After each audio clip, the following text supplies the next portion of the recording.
மாற்றி மாற்றி சரமாரியாக ஒருவர் மீது ஒருவர் பழியை தூக்கி போடுவதில் தான் கவனமாக இருக்கிறார்களே தவிர இந்த உண்மையான பிரச்சனைக்கு யார் காரணம் என்று தமிழ்நாடு மக்கள் உங்களுக்கு தெரியும்.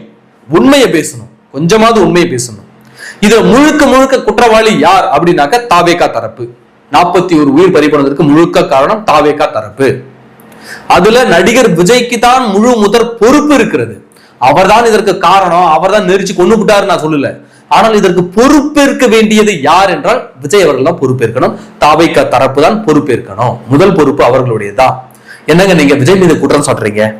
விஜய்க்கு ஆதரவாக நிறைய தலைவர்கள் எல்லாம் பேசுறாங்க இல்லே, எடப்பாடி பழனிசாமி எல்லாம் பேசியிருக்காரு, நயினர் நாகேந்திரன் பேசியிருக்காரு, நீங்க என்னங்க விஜய் மேல குற்றம் சாட்டுறீங்கன்னாக்க ஆமா, அதுதானே உண்மை. எடப்பாடி பழனிசாமி அவர்கள் எதற்காக விஜயின் மீது ஆதரவு தெரிவித்தார் என்றால் அதற்கு ஒரே காரணம், இந்த பிரச்சனையை மையப்படுத்தி விஜயை அழித்து விடலாம், நசிக்க விடலாம் சொல்லிட்டு திமுக இறங்கி வேலை செய்யதாலதான் எடப்பாடி பழனிசாமி அவர்கள் இப்படி ஒரு அரசியல் கட்சியே இல்லாமல் போவதற்கான வேலையை பார்க்கறாங்க.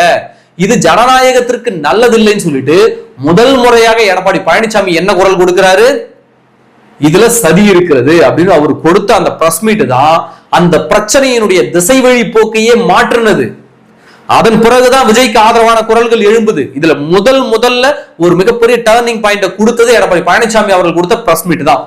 முதல் தடவை எடப்பாடி பழனிசாமி கிட்ட கேட்கும் போது அவர் என்ன சொல்றாருனாக்க, விஜய் இன்னும் கரூர்ல யாருமே பாக்கலீங்க அப்படின்னு சொல்லும் போது அவர் என்ன சொல்றாருனாக்க, அவர் என்ன மனநிலையில் இருக்காருன்னு யாருக்கும் தெரியாது, அவரு ஒரு மனுஷன் தானே, அதனால இதை பத்திலாம் பெருசாக்காதீங்க அப்படின்னு அவர் சொன்னார்.